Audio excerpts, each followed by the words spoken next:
Buenas tardes y bienvenidos todos a Encrucijada Pagana. Como ya dijimos la semana pasada, iremos colgando las conferencias que se celebraron en las jornadas de Encrucijada Pagana. Hoy volvemos con nuestra segunda entrega, en la que Daniel nos hizo su conferencia titulada El pensamiento hermético en el Renacimiento y el origen de la tradición esotérica occidental. La verdad es que fue una conferencia muy interesante. Merece la pena seguirla con el PDF que vamos a colgar de las imágenes que Daniel va comentando para que tenga sentido todo lo que vaya explicando, y aquí la tenéis para todos vosotros. Disfrutadla. A todos y a todas por venir. Yo entiendo que es un tema difícil de digerir a estas horas de la tarde, y para quien no se lo imagine ya lo auguro, pero bueno, agradezco el esfuerzo y cualquiera evidentemente es libre de en cualquier momento pues irse al baño o a su casa directamente, ¿no? En realidad este título tiene un poco de trampa porque vamos a centrarnos más en la primera parte del título, porque es suficientemente cuantiosa la información y lo que hay que comentar como para hablar también de todo lo demás, ¿no? Lo demás simplemente hacia el final pues haré un poco una relación de la primera parte, en qué ha influido, en qué ha sentado las bases para la segunda, ¿no? Y también os pido disculpas porque, a pesar de que, bueno, los que sepáis que participo en un programa de radio y demás, os esperaréis que yo fuera a hacer una intervención más al uso, más hablada y demás, es un tema que he preferido traerlo más en plan discursivo, leído, así que, ya digo, mis disculpas para quien quizá le pueda parecer un poco pesado, pero era la única manera de, digamos, ceñir un poco el tema, porque si no, me conozco, ya lo estoy haciendo, me puedo largar mucho y todavía no he empezado. Así que vamos a ello. La naturaleza encierra a otras especies dentro de unas leyes por mí establecidas, pero tú, a quien nada limita, por tu propio arbitrio, entre cuyas manos yo te he entregado, te defines a ti mismo. Te coloqué en medio del mundo para que pudieras contemplar mejor lo que el mundo contiene. No te he hecho ni celeste, ni terrestre, ni mortal, ni inmortal, a fin de que tú mismo, libremente, a la manera de un buen pintor o un hábil escultor, remates tu propia forma. Me ha parecido adecuado abrir con estas palabras de Pico de la Mirandola en su famoso discurso sobre la dignidad humana, para dar cuenta del carácter de una época. En el discurso se introducían reivindicaciones que iban a convertirse en axiomas del pensamiento humanista renacentista. ¿Cuáles serían? Para empezar, el derecho inalienable a la discrepancia, el respeto por las diversidades culturales y religiosas y el derecho al crecimiento y enriquecimiento de la vida a partir de la diferencia. Un texto, por cierto, que en realidad fue la preparación de Pico de la Mirandola, a modo de apuntes, para su participación en una de aquellas famosas disputas, es decir, de aquellos debates públicos de la época que se celebraban con motivo de alguna fecha señalada y donde se enfrentaban dialécticamente diferentes intelectuales del momento. Ya adelanto que la disputa, en este caso, iba a celebrarse para la Epifanía de 1487, y es que lo que ocurrió es que ni tan siquiera llegó a producirse. Ya os podéis imaginar por qué, porque entran en juego unos personajes de los que Julie ha hablado anteriormente. ¿Por qué? Pues porque el Papa consideró que 13 de las 900 tesis que formaban parte del discurso eran diametralmente heréticas. Basta decir que nuestro protagonista, Pico de la Mirandola, no solo no se retractó, sino que insistió públicamente con una apología en la que se reafirmaban los puntos censurados, lo cual, os podéis imaginar, le valió la excomunión y tuvo que huir por un tiempo a Francia, donde además fue detenido, encarcelado y tiempo después, gracias a la ayuda de un buen amigo suyo, que era el rey Carlos VIII, pues fue liberado y pudo volver a Florencia, ¿no? Sin embargo, no sería readmitido como católico hasta 1493 por el Papa Alejandro VI. Pero volvamos a la cita con la que he empezado. El punto principal que se desprende de ella consiste principalmente en la que quizás sea la piedra angular del nuevo paradigma del Renacimiento: el desplazamiento de una visión teocéntrica de la existencia a una cosmovisión donde el ser humano pasa a ser el protagonista de la historia. Pero ¿quiere decir esto que la gente de este nuevo tiempo ha dejado a un lado la fe? No, pero sin duda se ve afectada la manera en cómo la persona que ha hecho suyo este nuevo paradigma vive su experiencia espiritual a partir de este momento. La experiencia de lo espiritual va a convertirse en un proceso de búsqueda activa, un viaje iniciático a través y hacia lo divino, que yace a menudo dormido en lo más profundo del alma. Como un destello brillante, me vais a permitir la metáfora, en el fondo de unas aguas oscuras. Unas aguas oscuras en cuyo fondo, en ese destello mismo, el que se sumerge descubre una llave. Y esa llave es la llave del alma que abre las puertas a una nueva comprensión. Una de las cosas más indicativas e importantes para comprender un poco el porqué de toda esta revolución del pensamiento, que a menudo se pasa por alto cuando uno accede a la lectura de un texto como el discurso sobre la dignidad humana, es la cita. La cita con la que abre este discurso, al que yo he mencionado, y una cita que expresamente no menciono hasta ahora. El texto, ese discurso, comienza diciendo «Magnum o Asclepi miraculum est homo». Gran milagro es el hombre, o Asclepio. La cita es precisamente del Asclepius, uno de los textos que conforman el Corpus Hermeticum, del que muchos habréis oído hablar, atribuido a Hermes Trismegisto, ¿no? Pero ¿quién? ¿Quién era este Hermes Trismegisto? ¿Y por qué lo cita Pico de la Mirandola? Para eso tenemos que hacer un breve viaje en el tiempo a la Florencia de 1463. Es en ese momento cuando Cosme de Medici se hace con unos manuscritos que contenían los 14 primeros libros de lo que acabaría llamándose el Corpus Hermeticum. No olvidemos que apenas hacía 12 años de la caída de Constantinopla a manos de los turcos otomanos. Esa iba a ser la causa por la cual numerosos manuscritos que durante siglos habían circundado abundantemente por los territorios del Imperio Bizantino, que además desde la caída del Imperio Romano de Occidente habían sido olvidados en nuestra región, iban a volver de nuevo, ¿no? Iban a irrumpir con fuerza hasta el punto de convertirse en uno de los pilares de aquel caldo de cultivo de finales del siglo XIV, donde humanismo, cábala, magia y neoplatonismo estaban en contacto constante, valga la redundancia. Hasta tal punto llegaba la obsesión con estos textos por parte de gran parte de la intelectualidad del momento, que Cosme de Medici encargó inmediatamente su traducción a uno de sus cortesanos. ¿Quién era? Marsilio Ficino. Marsilio Ficino, que era una figura clave del neoplatonismo renacentista, famoso por haber sido fundador y director de una institución en aquel momento muy importante y que ahora mismo casi nadie recuerda. ¿De qué estamos hablando? Estamos hablando de la Academia Platónica Florentina, o como a mí me gusta llamarla más, Academia Neoplatónica, porque de platónicos en realidad tenían poco y eran más bien neoplatónicos, que es otro asunto, ¿no? Además, Marsilio Ficino era el mentor intelectual de Pico de la Mirandola. Allí, si os fijáis, aquí hay como una especie de terraza cubierta, ahí había una mesa muy bonita, una mesa de piedra redonda, en la que se juntaban todos los miembros de la Academia Platónica Florentina, y ambos eran miembros, ¿no? Marsilio Ficino era ya uno de los senior, por decirlo de alguna manera, y Pico de la Mirandola era el más joven. Ironías de la vida, era el más joven y además fue el que murió más joven, pero eso ya digo no es cuestión de esta charla de hoy.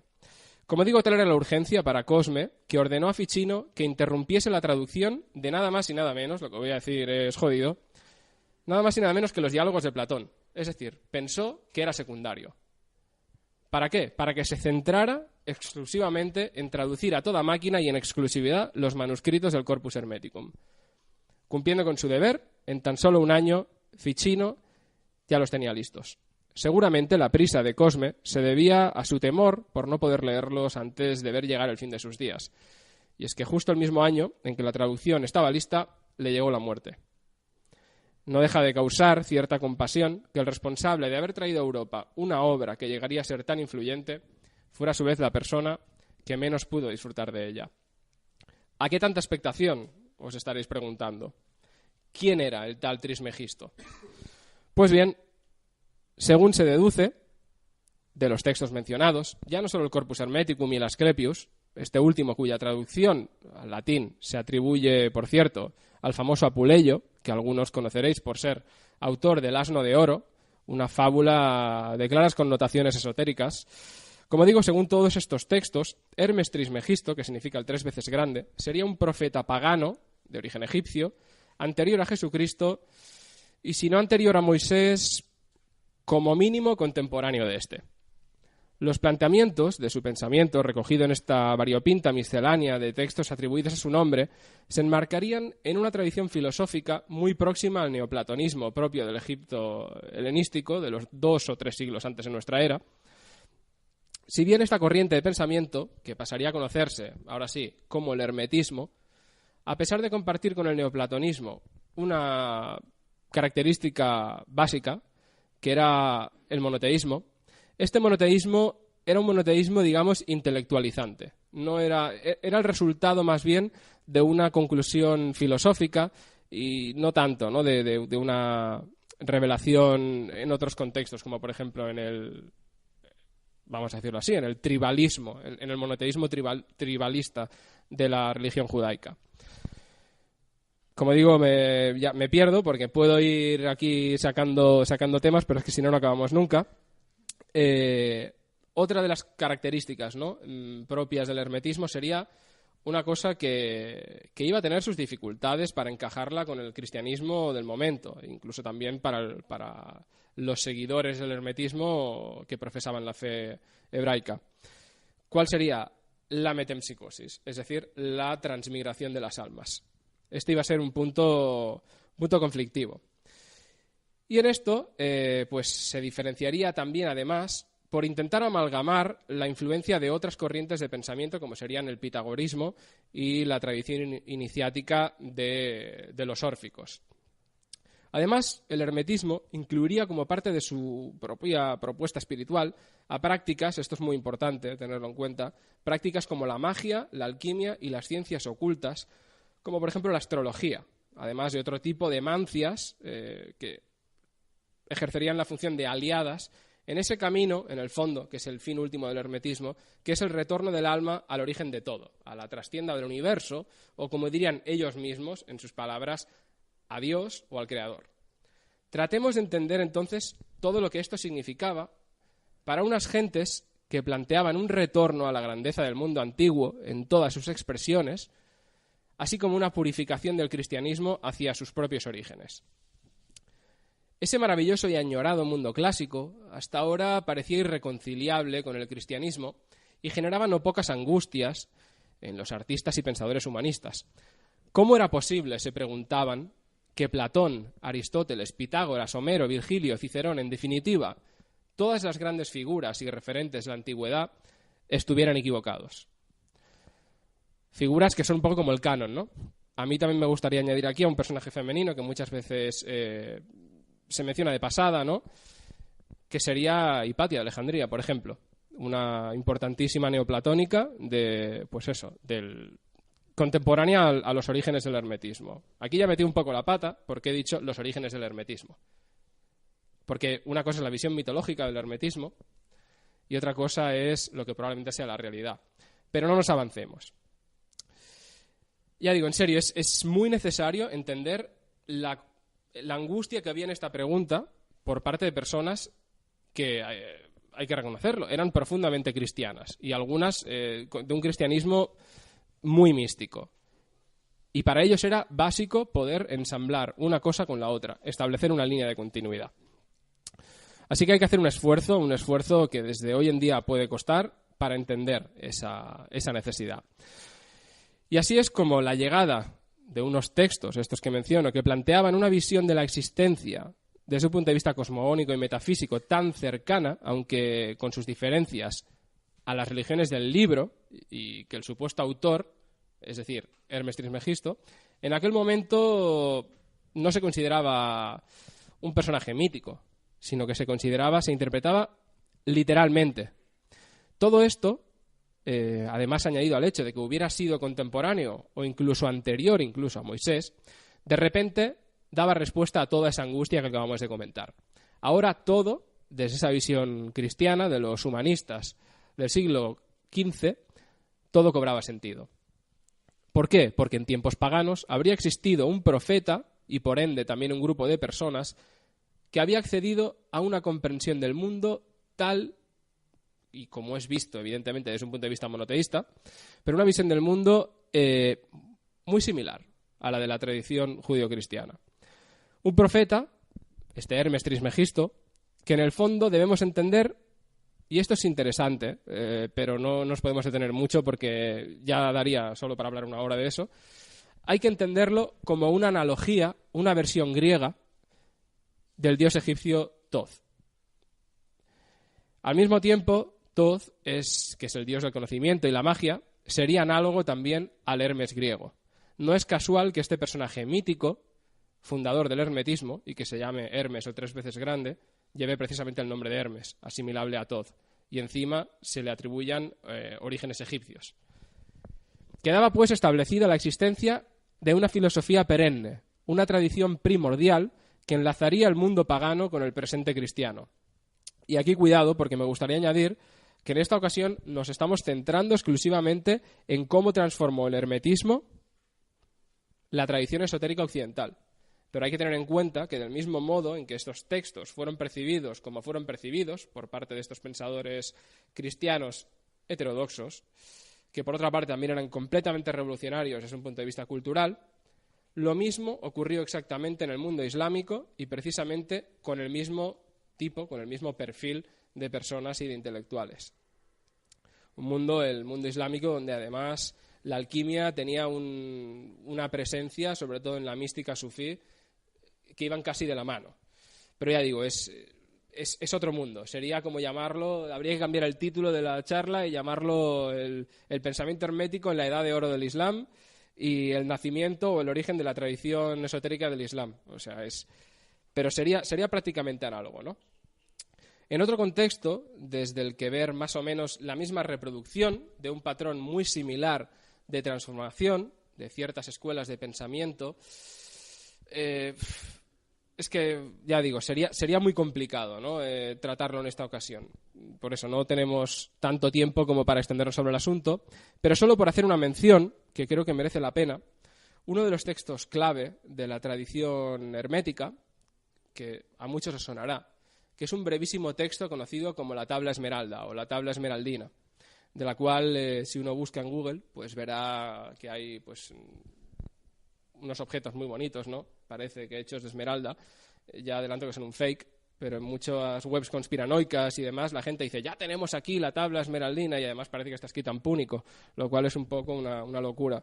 Pero es una representación artística, ¿no? La Tabla Esmeralda, ahora recuerdo así un poco de memoria, pero la primera vez aparece mencionada en uno de los primeros libros místicos del Islam, creo que no sé si es del siglo VII aproximadamente, y aparece mencionada con otro nombre, pero se está hablando del mismo objeto, entre comillas, ¿no? Pero más que un objeto es un texto brevísimo, que en internet lo podéis encontrar, traducido a diversos idiomas, y es que no se tarda más de 5 minutos en leerlo. Y supuestamente en ese texto está incluida las instrucciones, evidentemente veladas, nosotros lo leemos y no entendemos nada, para cumplimentar, para lograr la gran obra, ¿no?, de la alquimia.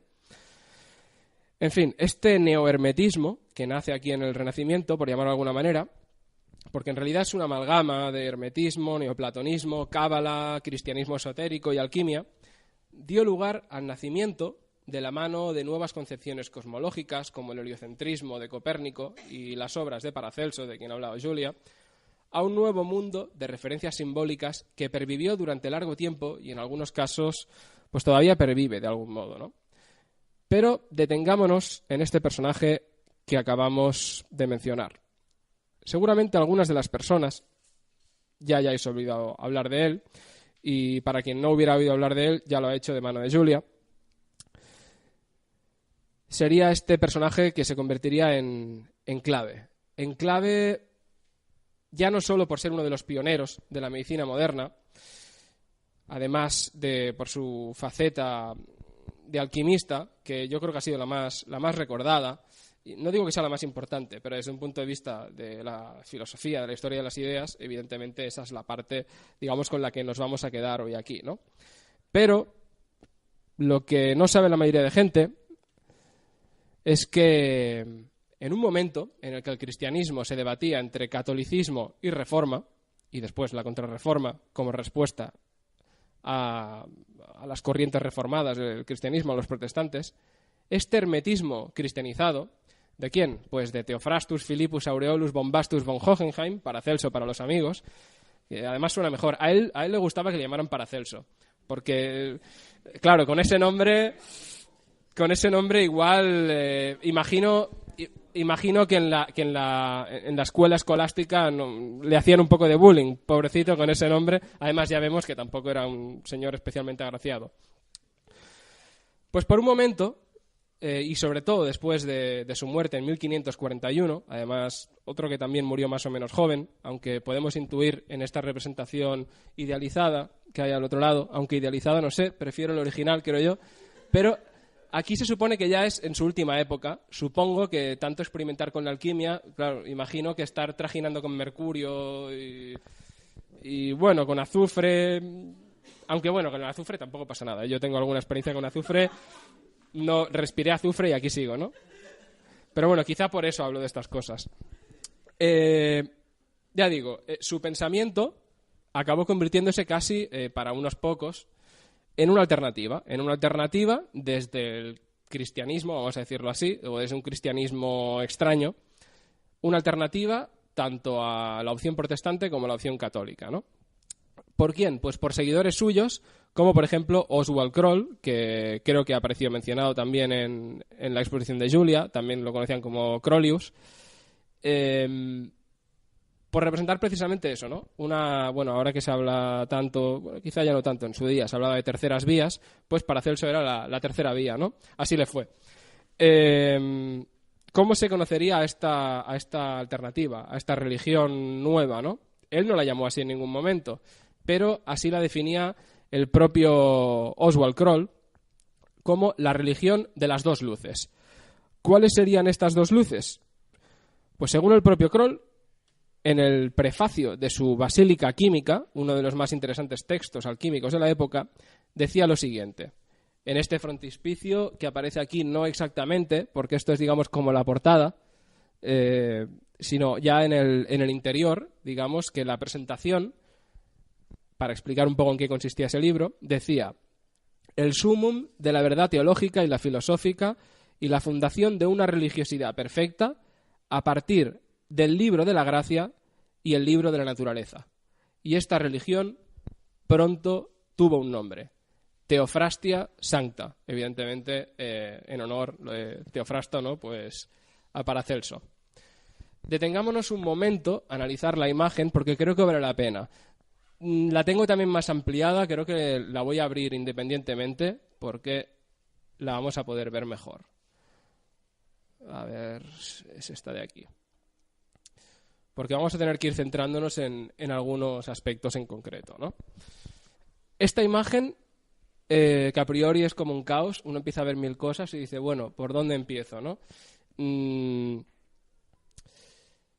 Esta imagen recoge... Yo no la he escogido precisamente porque me parezca la más bonita, desde su punto de vista estético. Simplemente porque creo que recoge claramente... Es como una declaración de intenciones, ¿no? Resume perfectamente lo que serían los rasgos principales del pensamiento hermético. En ella podemos ver cómo aparecen representadas ambas luces. Si os fijáis, en la parte superior, donde está el triángulo aquel, podemos observar la luz de la gracia, representada bajo la forma de un triángulo de fuego. No se intuye muy bien, pero se supone que lo que rodea al triángulo es fuego, son llamas. En este triángulo, en cuyo centro, si os fijáis, aparece inscrito el tetragrammatón, el nombre oculto de Dios, podemos ver escrito en minúscula en sus vértices, no sé si se ve muy bien, vamos a intentar ampliarlo. A ver, aquí en los vértices, seguís el cursor, aquí, aquí y aquí, os podéis fijar que aparecen representadas, evidentemente, las figuras de la Trinidad cristiana, ¿no? El Padre, el Hijo y el Espíritu Santo, ¿no? Pero en mayúsculas, y eso no es casual. En mayúsculas, a los lados del triángulo, aparece otra cosa. Está cristianizada, evidentemente, pero en este caso es la Trinidad hermética. La Trinidad hermética que originalmente era Dios, cosmos y hombre. No, aquí Mesías se ha cambiado por cosmos. De todos modos, el Cristo, entendido como no como el Jesucristo histórico, sino la figura, el Cristo, no deja de ser una transposición del logos griego. Sería el verbo, y por lo tanto, este verbo, este logos, tanto en hermetismo como en neoplatonismo y cristianismo, sería la emanación mediante la cual el Dios inaccesible da lugar al cosmos.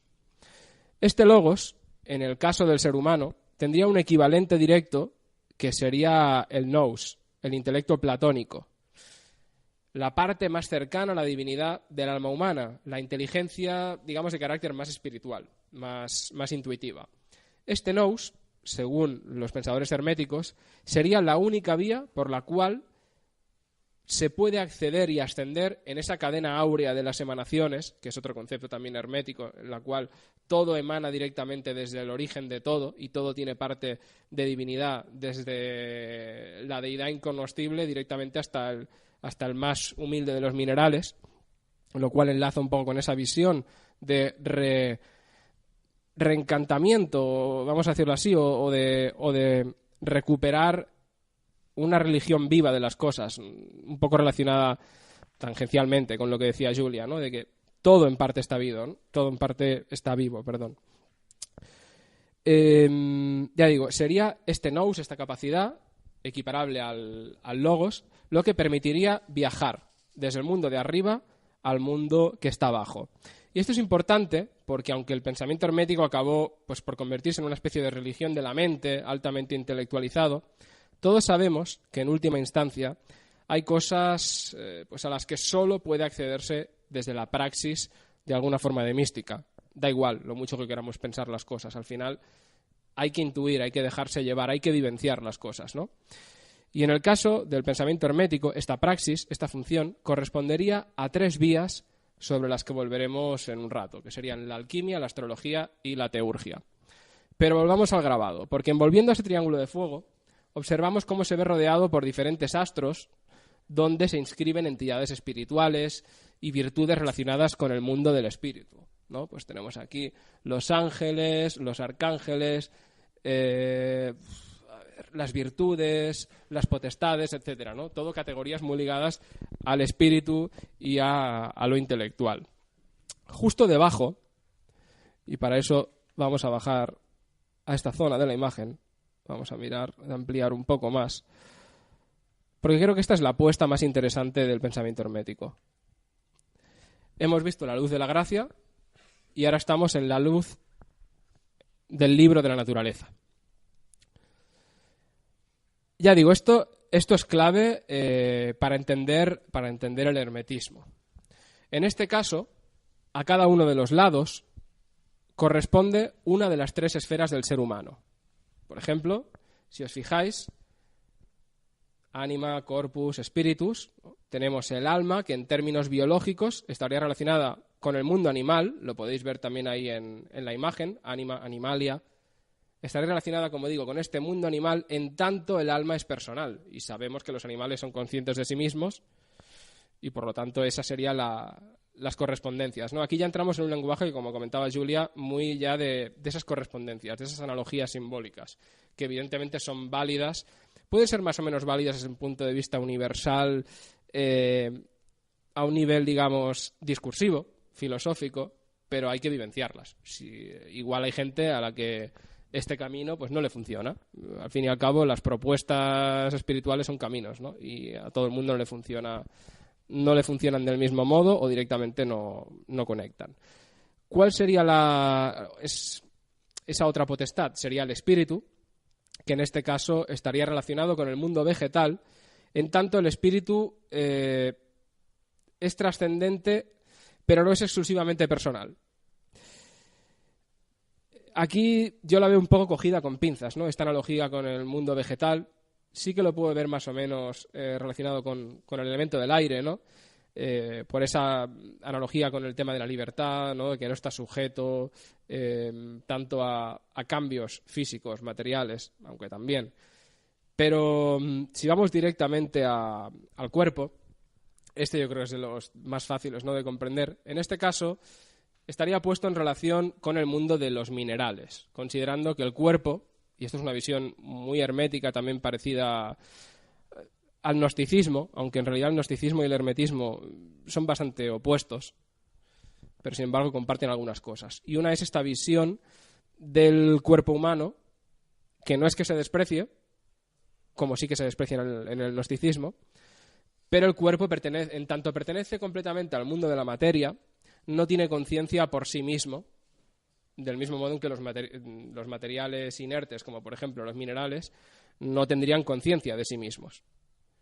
Si nos fijamos, podemos ver cómo a cada una de estas facetas del ser humano está ligado pues un elemento, y a su vez a cada una de las vías herméticas que hemos mencionado. La alquimia, por ejemplo, fijémonos en que especifica alquimia médica. Lo podéis ver aquí, alquimia médica.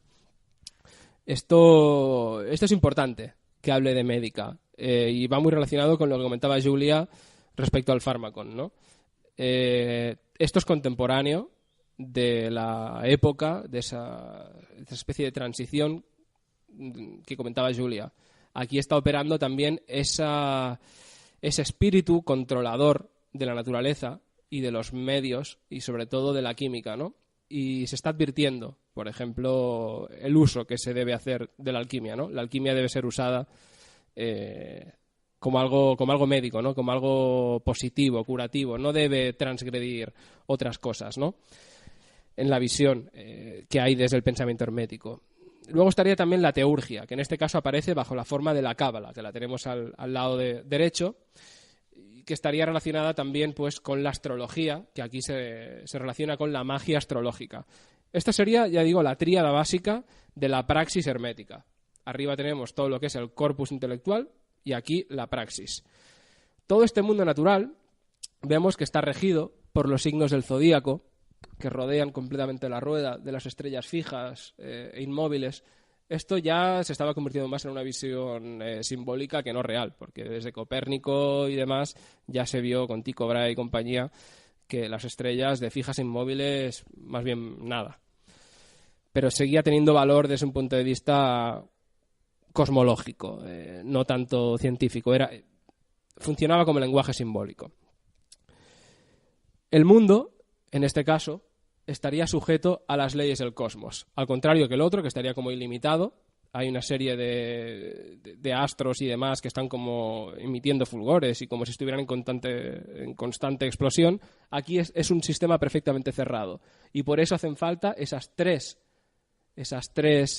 ciencias, entendidas en aquel momento, para interpretar la naturaleza. Y sobre todo para interpretarla y para conocer las leyes que la regulan. En el fondo, para ellos, dedicarse, pues esto, ¿no? A la astrología, a la cábala o la teología o a la alquimia, no era otra cosa que intentar comprender el mundo, pero además enlazar mediante este teatro simbólico que podía ser el mundo, intentar desvelar las verdades de lo que hay en el triángulo de arriba, que es inaccesible para la mente humana. En fin, es que me alargo. Todo esto ni lo tenía escrito y ya me voy alargando. Pero vale la pena fijarse en una frase que rodea el círculo, que es esta que está en mayúsculas, justo debajo de los signos del zodíaco, que entra un poco en advertencia y se relaciona con ese espíritu que comentaba Julia, ¿no? Evidentemente aquí visto desde ese otro lado. Advierte en latín, dice, reza y trabaja juzgando que todo es vano, excepto amar a Dios y servirle solo a Él. Esta frase, independientemente de que esté o no formulada desde un sentido de piedad cristiana, está recordando al lector y quizá futuro buscador que la práctica de estas vías, de estas ciencias, el uso de estas herramientas, solo ha de tener un fin benéfico y un objetivo de transformación y mejora espiritual. Y por tanto, no se acepta que dentro de este modo de pensamiento, que estén al servicio de deseos materiales ni personales.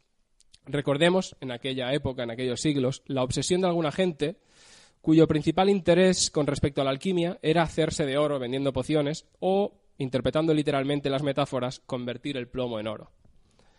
También, en el caso de la magia, a quienes acuden a ella pues con objetivos puramente mundanos y egoístas, también se les hace esta advertencia, ¿no?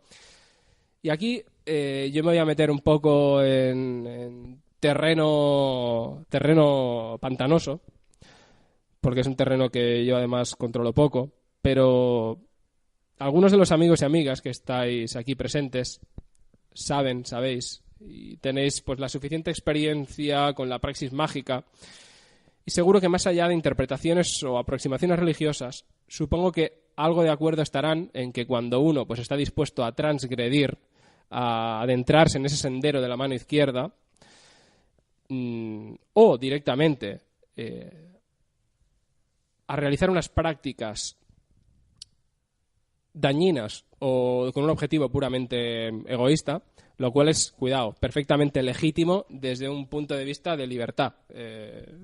Ahí yo ya no entro, pero por lo que me habéis comentado alguno de vosotros, también cuando uno transgrede, ¿no?, ha de estar dispuesto a pagar el precio. El precio que pueden tener algunas de estas acciones. Y no me estoy poniendo aquí especialmente esotérico ni kármico, no hace falta complicarse mucho. Simplemente aquel famoso dicho del refranero, ¿no?, que dice que quien juega con fuego, pues se quema. ¿Con esto qué me estoy refiriendo? ¿Con alguna potencia sobrenatural? No. Simplemente que pues cuando uno intenta hacer daño a otros y esos otros tarde o temprano se enteran, pues es probable que no uno, no dos, pero al tercero, pues igual te agarre la mano, ¿no? Te agarre la mano y te la devuelva. Pero bueno, luego si queréis ya lo podemos comentar en el turno de preguntas. Volvamos con el emblema, ¿no?, que nos ocupa. Para terminar con la descripción, seguro que ya os habréis fijado en los personajes que aparecen al lado y lado. Aquí tenemos a un viejo conocido, al amigo, bueno, Paracelso. Y es que todos y cada uno de ellos corresponden a diferentes personas, algunas más reales que otras, consideradas como los grandes de la tradición hermética, ¿no? Habría más, pero estos serían de los principales. Vamos a ver si... No lo quiero reducir demasiado, porque interesa que se vean bien. Por ejemplo, ¿por quién podríamos empezar, no? Pues podemos empezar por la que hay arriba del todo, a la izquierda, que sería el propio Hermes Trismegisto, que no me voy a detener mucho en la descripción evidente porque es que ya se ve cómo van. O sea, es absurdo que yo diga va con una túnica y demás. Es importante los emblemas alquímicos que hay en cada una de las imágenes y pueden pasar desapercibidos. No tenemos tiempo tampoco, ni yo tengo el conocimiento como para ponernos ahora a dilucidar sobre qué representa exactamente desde el punto de vista de la alquimia el ave fénix, pero simplemente notar que ahí lo tenemos. La salamandra, por ejemplo, que la tenemos justo aquí abajo.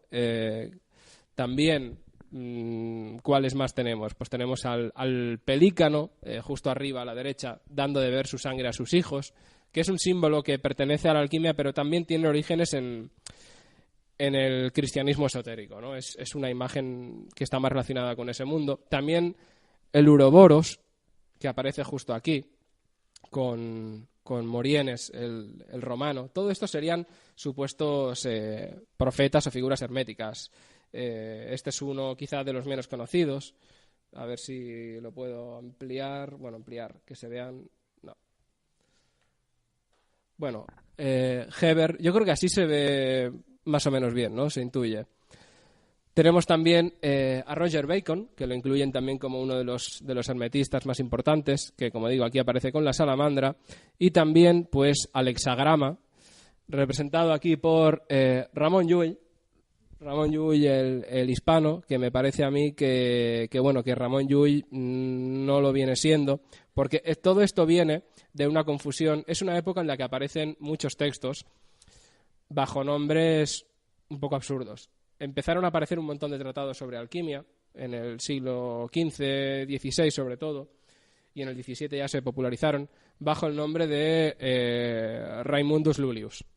Y todo el mundo sabe, luego los que han investigado, que Ramón Llull precisamente no se dedicó al hermetismo ni a la alquimia, a otras cosas sí, ¿no? Y ocurría que muchos autores, para salvaguardar su anonimato, firmaban con seudónimos, ¿no? Igual que en los primeros tiempos del cristianismo, ¿no? Pues se dio cuenta la gente, ¿no?, de que había 2 Dionisios Areopagitas, por ejemplo, ¿no? Y claro, resultó que uno era el pseudo Dionisio. Era alguien que hacía firmaba los documentos con el nombre de otro, ¿no? Y esto luego fueron los filólogos y los filósofos los que tuvieron que dilucidar ahí en esas contradicciones, ¿no? Por eso digo que aquí Ramon Llull es una figura mitológica, ¿no? Se está refiriendo claramente al Ramon Llull de esa tradición. El que más emblemas tiene asociados sería, lógicamente, Paracelso, que es aquí como el King. Él es el auténtico del King. Le faltaría la careta un poco y la corona sería interesante. Yo me lo imagino a veces así. Tiene, evidentemente, las 2 potencias, lo femenino, lo masculino en forma del sol, la luna. Tiene otros emblemas que es bastante complicado intuirlos desde aquí. Y una cosa muy importante, la espada. A Paracelso se le representa muchas veces con una espada que tiene una palabra que es azoz. Azoz, que en castellano se podría traducir, aunque pierde un poco su significado, como el azogue. El azogue, el azoz en este caso, por citar, para no decirlo yo, sino que lo diga alguien pues con conocimiento de materia, voy a citar a Eliphas Levi, que en su libro Magia Trascendental hablaba en estos términos. El azoz, o medicina universal, es para el alma razón suprema y justicia absoluta. Para la mente, la verdad práctica y matemática. Para el cuerpo es la quinta esencia, la cual es una combinación de oro y luz. En el mundo superior o mundo espiritual es la materia prima de la gran obra, la fuente del entusiasmo y la actividad del alquimista. En el mundo intermedio, o mundo de la mente, es la inteligencia y la capacidad de una persona de ser industriosa. En el mundo inferior es el esfuerzo físico. Yo entiendo que es un poco duro a estas horas hablar de Eliphas Levi, porque, bueno, en fin, no es lo más digerible, ¿no? Pero si me permitís, vamos a pasar, no sé por qué se me ha reseteado esto, vamos a pasar directamente a dejar por un momento las imágenes, luego volveremos a comentar algunas más, de manera mucho más rápida. Y volvamos por un momento a cuando comentábamos esa tercera vía, ¿no? En que podría haber consistido ese hermetismo cristianizado, pero tolerante hacia otros credos, eso sí. Ese hermetismo quizá del siglo, sobre todo del siglo XVI, no tanto de los inicios a finales del siglo XV. Y este hermetismo cristianizado representaba, como dije, esa alternativa, ¿no?, frente a una Europa que estaba fracturada entre la guerra entre católicos y protestantes. Hay que decir que más allá de unas pocas décadas, donde esto fue más o menos tolerado por la Iglesia, décadas en las que, por ejemplo, ocurre algo inaudito. Muchos de los que hayáis viajado a Roma, por ejemplo, pues no sé si os habéis fijado que Miguel Ángel pintó en un mismo espacio, como la Capilla Sixtina, a las sibilas del mundo antiguo, compartiendo espacio con los profetas bíblicos.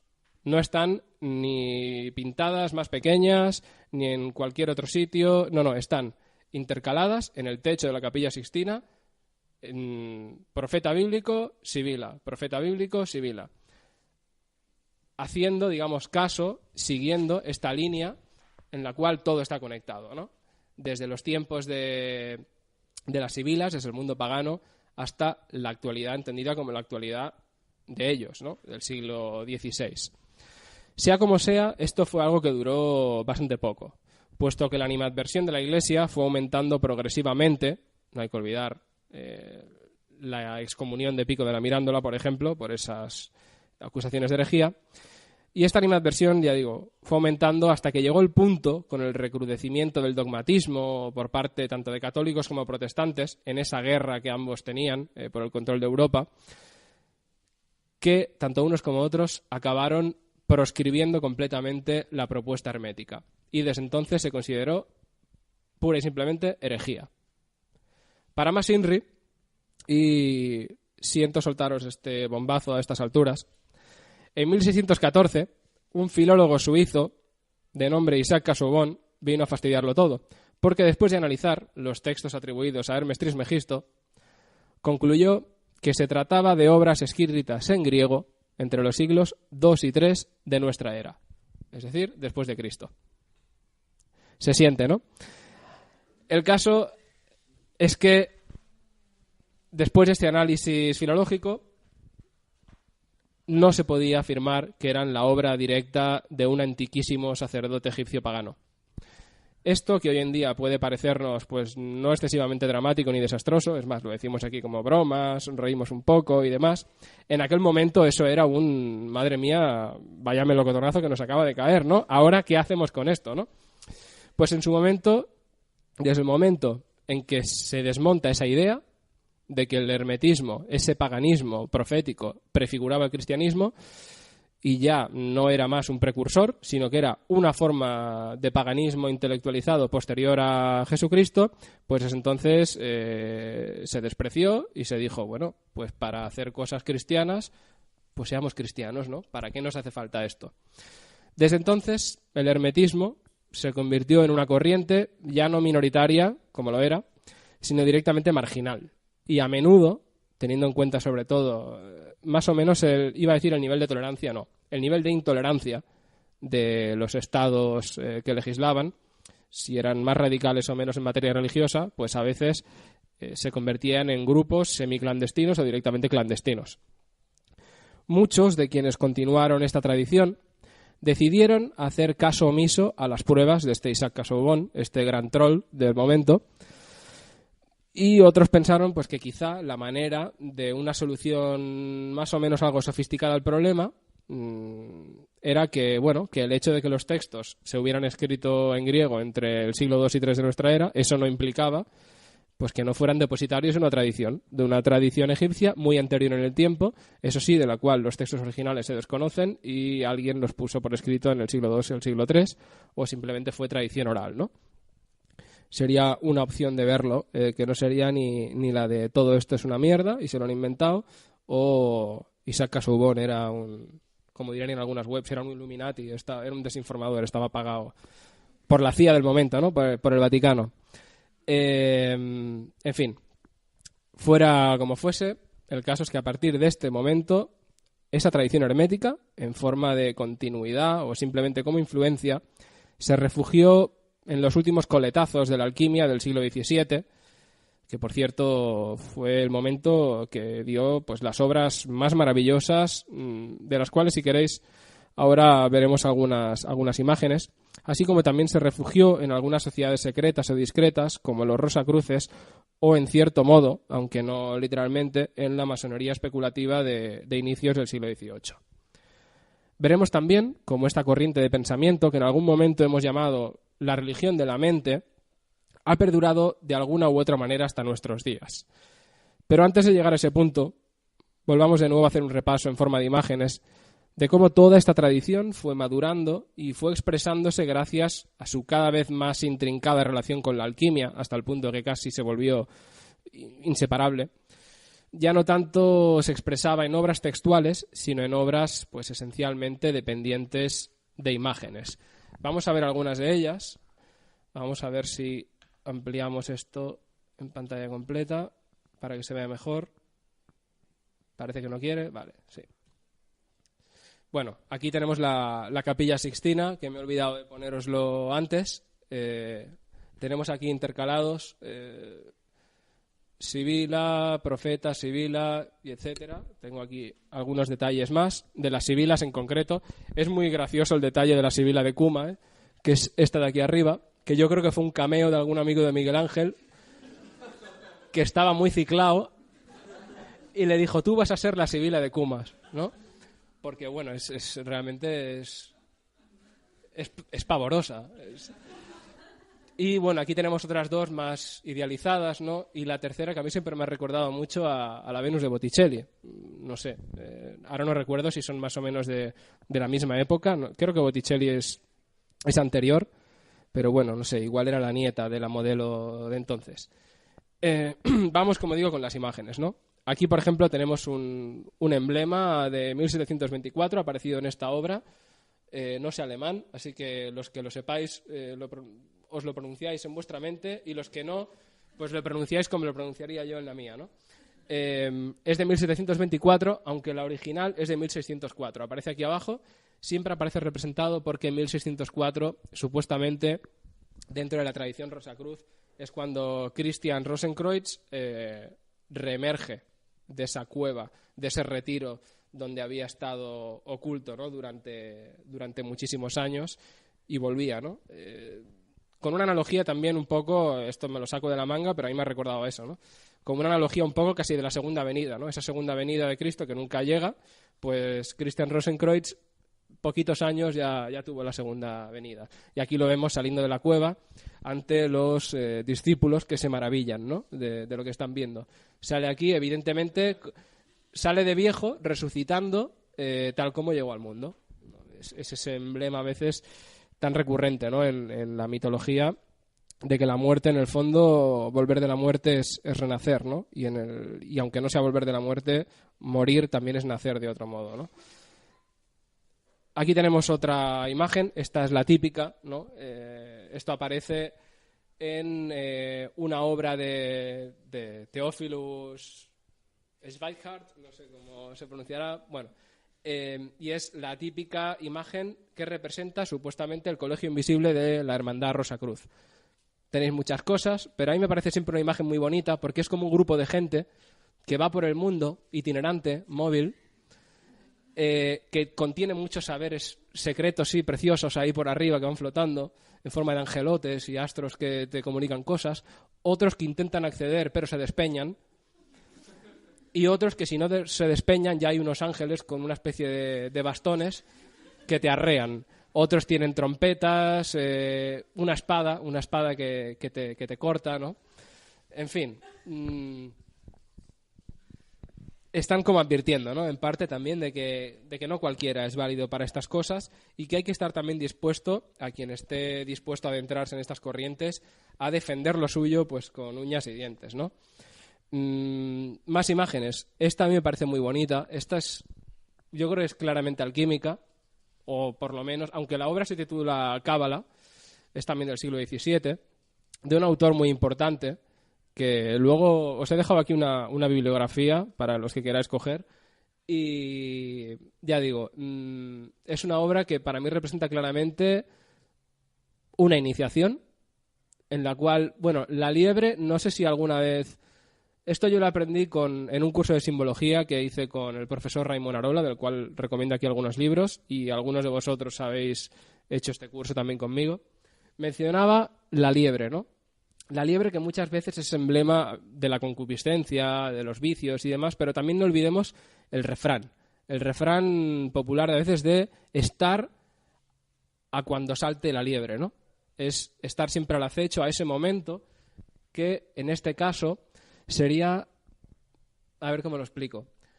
A todos más o menos nos ha pasado que en este mundo en el que vivimos, ajetreado y demás, de repente tenemos esa especie como de experiencias epifánicas en las cuales parece que empezamos a entender todo, ¿no? Eso sería un poco la explicación, o la explicación no, cuidado, la versión, la interpretación esotérica de ese refrán popular de estar a que salte la liebre, ¿no? Es aguardar al salto de la liebre. Ahí ya vemos, es que el mismo personaje. Al principio es un profano, es un neófito, está aguardando esa iniciación y llega un momento en el que cuando salta la liebre se le cae la venda de los ojos y es partícipe de la posibilidad de un ascenso. Tiene ahí una vía de ascenso. La liebre vemos que se mete en el interior de esa montaña. Esa montaña en otras imágenes aparece representada como el Mons Philosophorum, ¿no? el monte de los filósofos, o el Mons Magorum Invisibilis, ¿no? Que es esa otra realidad, que no es una realidad física, sino que, depende de las interpretaciones, puede ser una realidad espiritual o una realidad puramente filosófica, mental, ¿no? Un estado del alma, un estado de la mente. Y todo esto que veis aquí son fases alquímicas. Fases alquímicas, la calcinación, la sublimación, la solución, la putrefacción, destilación, coagulación y la... Julia, ¿a ti te suena alguna de estas? Es que se ve muy comprimida, pero bueno. Y una vez se han hecho estas operaciones, se llega al interior del palacio donde tiene lugar la boda alquímica, que es la unión de los principios femenino y masculino. Fruto de eso se produce la gran obra que conduce al ave fénix, que es ese símbolo que representa el renacimiento a una nueva forma de entender y de vivir la realidad, la existencia, a través de una muerte simbólica, que no deja de ser todo este proceso. Tinctura, exacto. Y, bueno, aquí aparecen representados distintas potestades. Arriba del todo hay una fuente que no deja de ser la fuente de la sabiduría, porque la preside Mercurio, precisamente Hermes, que está justo encima de la fuente. Y otra serie de personajes que son también deidades griegas. Está Marte, el dios de la guerra, Plutón con la guadaña como dios de la muerte. Son esas potencias, ¿no?, que gobernarían lo que es el mundo manifestado, que estaría representado, ya digo, por esos dioses que en hermetismo representan facetas de la existencia, y también por los elementos, fuego, agua, aire y tierra, y los símbolos zodiacales. Pasamos a otra imagen. Esta ya no la voy a comentar tanto. Es una que a mí me parece muy interesante por la referencia que hace. Hay una obra también alquímica súper, bueno, bonita, sí, la palabra es bonita, que se llama La entrada abierta al palacio cerrado del rey. Que el nombre ya es muy sugestivo, ¿no? Es una obra de un alquimista, de un hermetista inglés, aunque no lo parezca por el nombre, que era Irenaeus Philaeleces, del siglo XVII. Y, bueno, aquí hay un montón, digamos, de un recopilatorio de consejos, de afirmaciones herméticas. Vemos de nuevo siempre esa figura mitológica casi de la montaña, ¿no? De casi el útero de la tierra, ¿no?, que en el fondo es de donde emana, donde es necesario volver. Del mismo modo que sales de la tierra, que sales del vientre de tu madre, cuando, digamos, te quieres iniciar en estos conocimientos, tienes que hacer eso que a veces, Julia, hemos hablado, ¿no? Es ese nigredo, ese volver a morir, en cierto modo, para volver a nacer. Vamos a otra imagen. Esta a mí me gusta mucho por lo limpia que es, por lo simple que es. No sobra nada, no como en otras que están quizá para mi gusto demasiado recargadas. Bueno, aquí tenemos... es interesante por la referencia que hace hacia el título, ¿no? Esta es una de las más famosas. Es una imagen que pertenece a una obra de Thomas Vaughan, que la ilustró pues su hermano, R. Vaughan, que ahora mismo no me acuerdo cuál era su nombre, pero es indiferente, los hermanos Vaughan. Y, bueno, pues aquí aparece representado de nuevo eso mismo, ¿no? De nuevo, la persona con los ojos vendados, es decir, la persona que todavía no se ha iniciado en ese camino, todavía no se ha... Puede que sí que se haya cuestionado, ¿no?, su existencia, pero le falta acceder a esos conocimientos, ¿no? Simbolismos aquí evidentes, ¿no? ¿Qué hace un ángel marcando hacia arriba con una espada flamígera y marcando hacia abajo con una serpiente, ¿no? La serpiente que siempre está ahí, le guste o no le guste a quien sea, ¿no? Es una figura universal y casi siempre suele significar o implicar lo mismo, ¿no? Pero a veces hay que saber leerlo y no es fácil. Si nos fijamos, alrededor hay como una especie de altar, y en ese altar hay una llama que pone Lumen Naturae. Es la luz de la naturaleza. La luz de la naturaleza, ¿qué ocurre? Que solo te permite ver hasta un punto. Luego pone región fantástica. Es esa región donde no es posible llegar simplemente a través de lo empirismo, de la ciencia, de las herramientas, digamos, incluso esotéricas. Hay que mojarse, hay que dejarse llevar. Y solo así uno es capaz de alcanzar el Mons Magorum Invisibilis, en cuyo interior está el Thesaurus Incantatus, que es el tesoro encantado. El tesoro encantado para el cual hay que matar al dragón, que muchas veces matar al dragón en realidad es someter al dragón, que el dragón no es más que uno mismo. Es decir, el dragón en este caso sería la versión no iniciada de uno versus el que está en el interior sentado sobre el tesoro, que es uno mismo que ha sabido, digamos, regenerarse e imponerse pues a todo lo que tiene de imperfecto en sí mismo, ¿no? Que por otra parte no es algo que se consiga tan idealmente como se ven las imágenes. Muchas veces hemos comentado, es un camino que es toda la vida, ¿no?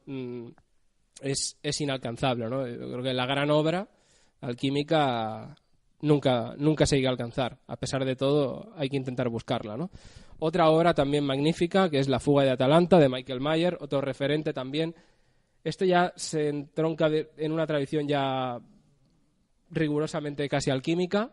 Es una obra de 1618 y es clave. Es clave tanto a nivel iconográfico como por los significados, porque es una obra que funciona. Hay una partitura, porque además está musicado. El autor crea un emblema, lo pone ahí, y además hay un epigrama que describe la situación. Pero además es generoso y luego te pone una interpretación de lo que significa, tanto el poema como la canción como el emblema, lo cual facilita mucho las cosas, ¿no? Y terminamos un poco este paseo por esta evolución del pensamiento hermético con quizá lo más contemporáneo, ¿no? Que si bien no recoge literalmente el mensaje del hermetismo, sino que adopta algunas de sus herramientas o de sus símbolos, sería, por ejemplo, la tradición del simbolismo masónico, ¿no? Que es muy divertido el nombre de este libro, porque uno de los libros principales de la alquimia es el Mutus Liber, que significa el libro mudo en latín, que es un libro en el cual creo que solo aparecen un par de frases, y además son consejos, o sea, no son descriptivas, y todo lo demás es mudo. Y en 1765, pues se supone que algún masón o varios pues quisieron hacer ese guiño y dijeron, vamos a hacer un libro mudo de la masonería, ¿no? Pero bueno, y de ahí el guiño. Bueno, no sé cómo vamos ya de tiempo, se nos echa encima y no me gustaría terminar pues sin mencionar, por lo menos de pasada, las distintas formas, ya para ir terminando, en que el legado del pensamiento hermético pues se ha plasmado en los últimos 150 años. Podemos encontrar trazos de influencia más o menos evidentes en órdenes iniciáticas como la Golden Dawn, en el misticismo cristiano de la orden martinista, que está muy ligada al rosicrucianismo, y en ciertas modalidades de neopaganismo actual, como por ejemplo sería el helenismo, que también bebe mucho de esa tradición hermética neoplatónica. También juega un papel clave en el ocultismo de autores pues, como el propio Eliphas Levi, y bueno, que sería un autor clave para entender el ocultismo contemporáneo y la renovación del interés por la magia a finales del siglo XIX. Y también se puede ver de una manera quizá más velada, más en un sentido de vocación, de intención, en el universalismo y en la concepción perennialista, en el sentido de que hay una tradición que viene desde no se sabe ni cuándo y que ha pervivido, aunque sea en el inconsciente colectivo, en todos nosotros hasta el día de hoy, que sería, por ejemplo, en la teosofía de Blavatsky, que seguro que muchos conoceréis. La lista pues podría continuar, pero vamos, que no es solo al ámbito del ocultismo y a lo religioso que ha influido, sino que en concreto y sobre todo a través de la alquimia, pues también marcaría profundamente la vida y la obra de un personaje que en mi opinión es clave para una visión reconciliadora del ser humano contemporáneo, tanto con su pasado como con sus profundidades interiores. Me estoy refiriendo a Jung. A Jung, el famoso psicoanalista, que, bueno, yo pues no puedo evitarlo, tengo debilidad por él, ¿no? Y sobre todo por una obra suya, que es la obra menos científica que tiene, que es el Libro Rojo. El Libro Rojo, que es una maravilla para quien quiera ojearlo. Eso sí, os digo que lo vais a tener que ojear por internet, porque quien quiera comprar un facsímil son 200 eurazos, porque es un librazo enorme. Y además la edición que hay en pequeño no incluye las imágenes, lo cual es un absurdo. La gracia no es tanto las reflexiones que se hagan sobre las imágenes, sino que uno pueda acceder a esas imágenes, ¿no? Y también pensarlas uno mismo. Mucho menos continuista, y ya voy acabando, también tendríamos una obra como por ejemplo la de Manuel Dogborst, de quien El hilo de Penélope es un libro que yo creo que es clave para conocer el hermetismo contemporáneo, en el sentido literal. Ese es un hermetista ortodoxo, no se ha dejado influir por otras corrientes, intenta retomar el hilo que se interrumpe más o menos en el siglo XVII-XVIII e intenta actualizarlo. Y bueno, pues por ejemplo, ya a título personal, creo que vale mucho la pena. Están ahí en la bibliografía los libros de Federico González, que están publicados en la colección TOZ de la editorial Libros El Innombrable. Y bueno, y así llegamos al final, ¿no? ¿Cuál es la aportación que puede hacer entonces la tradición hermética al mundo de hoy? Pues yo me atrevería a decir que se trata principalmente de su metodología. Me refiero a su vocación sincrética, a que es permeable, a que es integradora. Una visión pues, que además, a diferencia de muchas tradiciones espirituales, en lugar de despreciar el mundo de la naturaleza y de la materia como algo indigno y carente de todo interés, al contrario de esas propuestas, que solo miran hacia arriba y solo se interesan por el mundo de lo metafísico, esta manera de ver el mundo convierte pues, al mundo manifestado, al mundo de lo visible, en un maravilloso escenario simbólico y en un auténtico laboratorio del alma. Y permitidme que termine pues, con la lámina 14 del Mutus Liber, que he mencionado anteriormente, el original, no el masónico, que contiene un consejo de validez universal. Y es este. Vemos aquí dos figuras, y aquí dice en latín, ora, lee, relee, trabaja y encontrarás. Orar en este sentido, bueno, allá cada uno, ¿no? Puede ser una visión religiosa del término o puede ser una invitación interpretada desde una óptica actual de no olvidar ese trabajo interior, ese trabajo espiritual. Pero sobre todo la importancia de esto, leer, releer lo que uno ha leído, es decir, a veces desaprender, y es la única manera al final en la cual pues puedes encontrar. Eso es todo.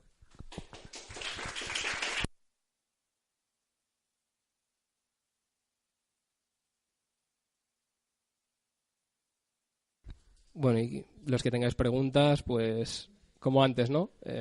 Os paso el micro y ya está. Sé que es un tema denso que no da para preguntas aquello muy espontáneas, pero bueno, si no hay preguntas tampoco pasa nada, ¿eh? Ya se leerá y se releerá y cuando se encuentre ya se preguntará, ¿no? No hay preguntas, o sea, me siento como un profe ahora de aquellos de nadie tiene preguntas, pues me voy. Bueno, la semana que viene examen.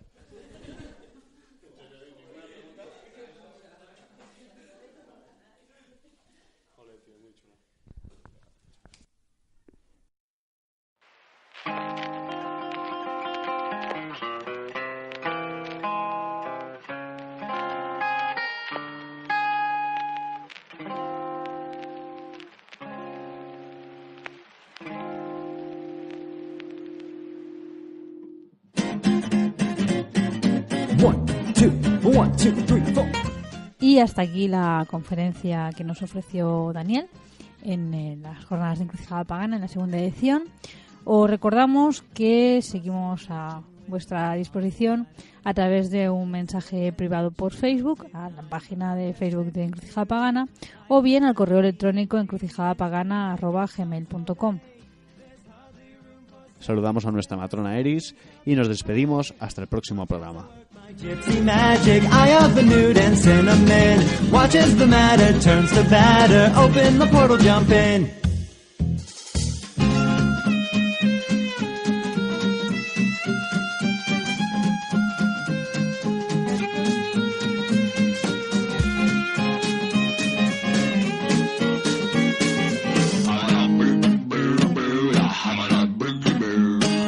Crude stew, do you fear it, apple bloom? Sometimes life is not a cakewalk served up on a silver spoon. Toss a fig and save the date, and bread and butter, chant and mutter, marination, incantation, chocolate icing, timeline splicing, yeast is rising, rectifying.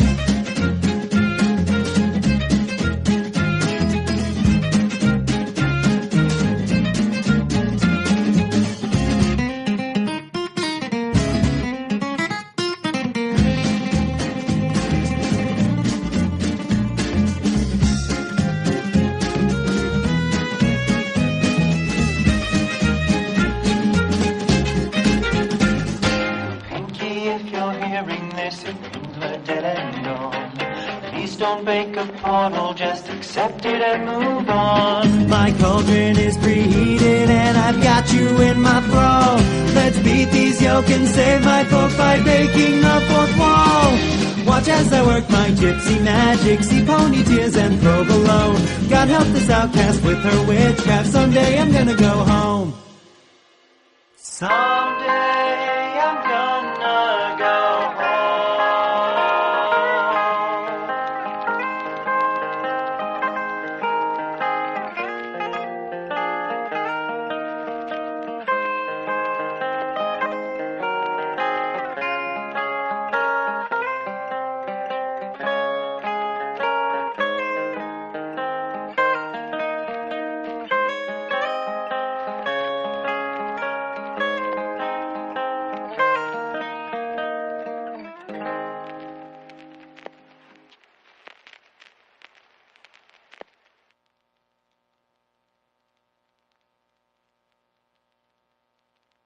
Mortal, a fin de que tú mismo, libremente, a la manera de un buen pintor o un hábil escultor, remates tu propia forma.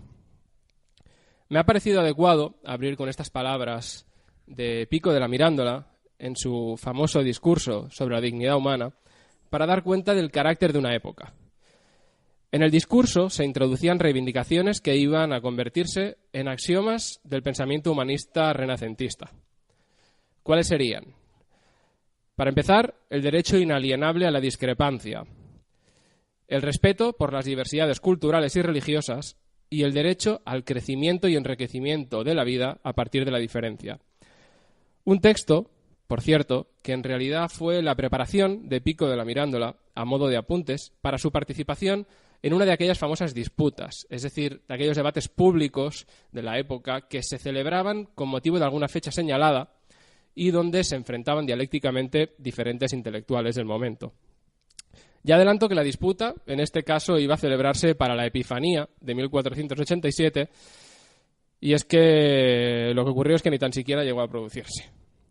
Ya os podéis imaginar por qué, porque entran en juego unos personajes de los que Julie ha hablado anteriormente. ¿Por qué? Pues porque el Papa consideró que 13 de las 900 tesis que formaban parte del discurso eran diametralmente heréticas.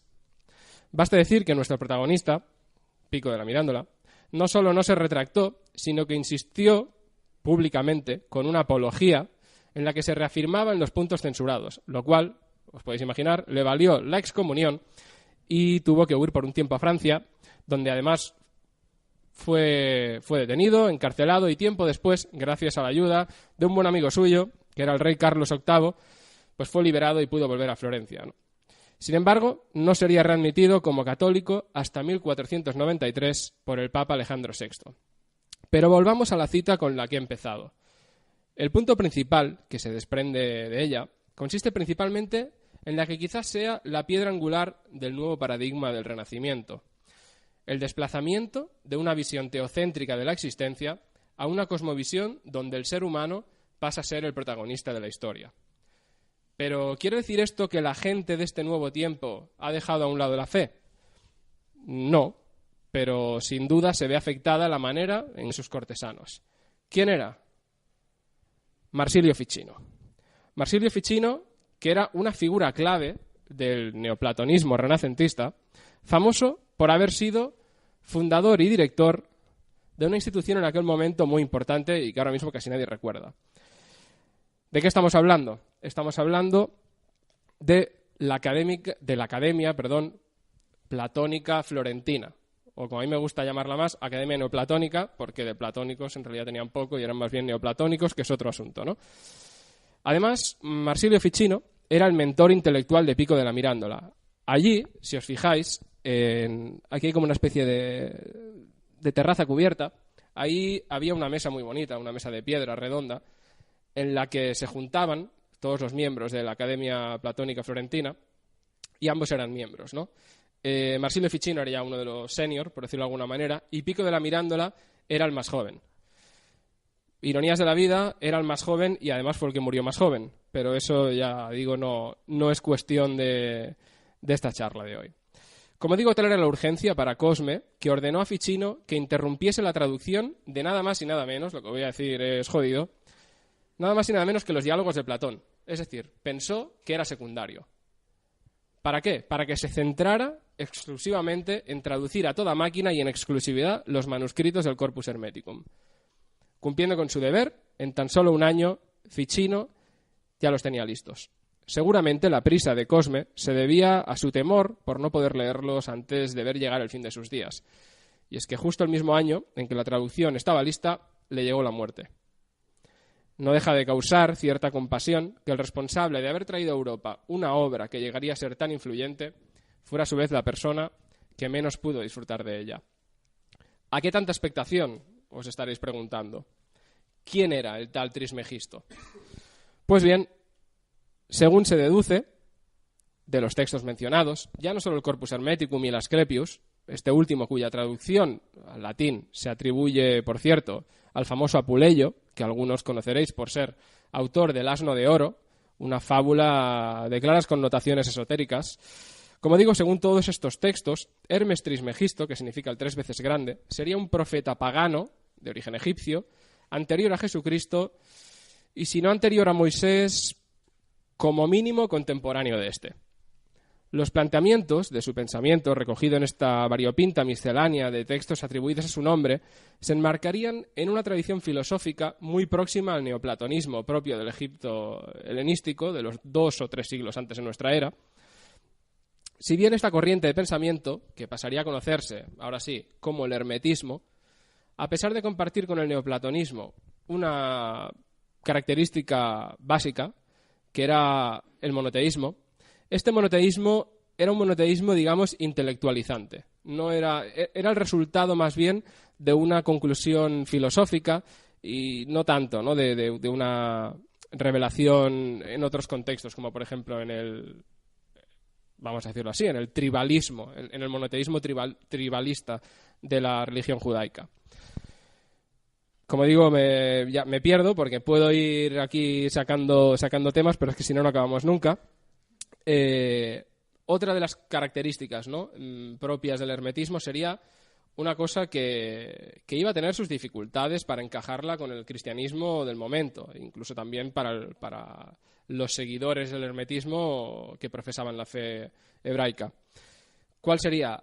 La metempsicosis, es decir, la transmigración de las almas. Este iba a ser un punto conflictivo. Y en esto pues se diferenciaría también, además, por intentar amalgamar la influencia de otras corrientes de pensamiento, como serían el pitagorismo y la tradición iniciática de los órficos. Además, el hermetismo incluiría como parte de su propia propuesta espiritual a prácticas, esto es muy importante tenerlo en cuenta, prácticas como la magia, la alquimia y las ciencias ocultas, como por ejemplo la astrología, además de otro tipo de mancias que ejercerían la función de aliadas en ese camino, en el fondo, que es el fin último del hermetismo, que es el retorno del alma al origen de todo, a la trastienda del universo, o como dirían ellos mismos, en sus palabras, a Dios o al Creador. Tratemos de entender entonces todo lo que esto significaba para unas gentes que planteaban un retorno a la grandeza del mundo antiguo en todas sus expresiones, así como una purificación del cristianismo hacia sus propios orígenes.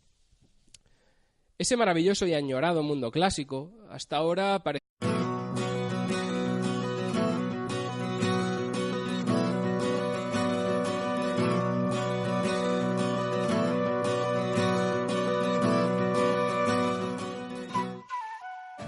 Buenas tardes y bienvenidos todos a Encrucijada Pagana. Como ya dijimos la semana pasada, iremos colgando las conferencias que se celebraron en las jornadas de Encrucijada Pagana. Hoy volvemos con nuestra segunda entrega, en la que Daniel nos hizo su conferencia titulada El pensamiento hermético en el Renacimiento y el origen de la tradición esotérica occidental. La verdad es que fue una conferencia muy interesante. Merece la pena seguirla con el PDF que vamos a colgar de las imágenes que Daniel va comentando para que tenga sentido todo lo que vaya explicando, y aquí la tenéis para todos vosotros. Disfrutadla. A todos y a todas por venir. Yo entiendo que es un tema difícil de digerir a estas horas de la tarde, y para quien no se lo imagine ya lo auguro, pero bueno, agradezco el esfuerzo, y cualquiera evidentemente es libre de en cualquier momento pues irse al baño o a su casa directamente, ¿no? En realidad este título tiene un poco de trampa porque vamos a centrarnos más en la primera parte del título, porque es suficientemente cuantiosa la información y lo que hay que comentar como para hablar también de todo lo demás, ¿no? Lo demás, simplemente hacia el final, pues haré un poco una relación de la primera parte, en qué ha influido, en qué ha sentado las bases para la segunda, ¿no?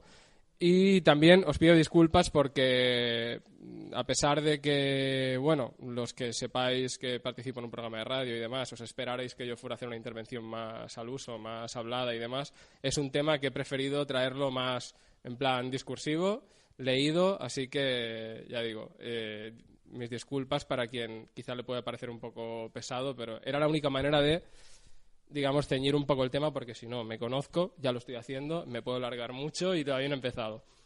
Así que vamos a ello.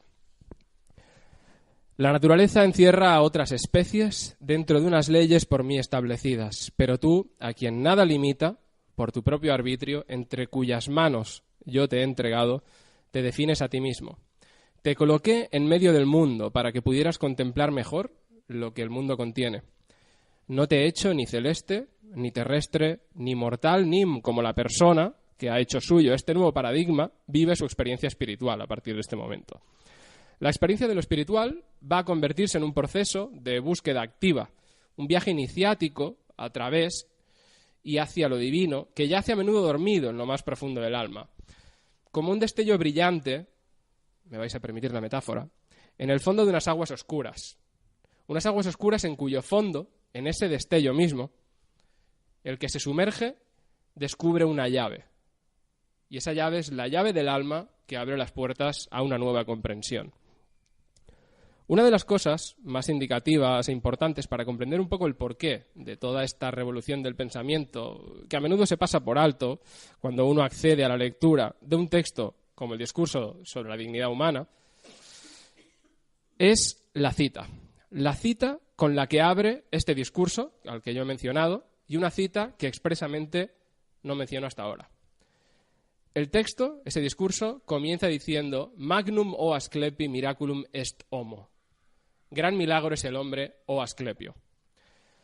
La cita es precisamente del Asclepius, uno de los textos que conforman el Corpus Hermeticum, del que muchos habréis oído hablar, atribuido a Hermes Trismegisto, ¿no?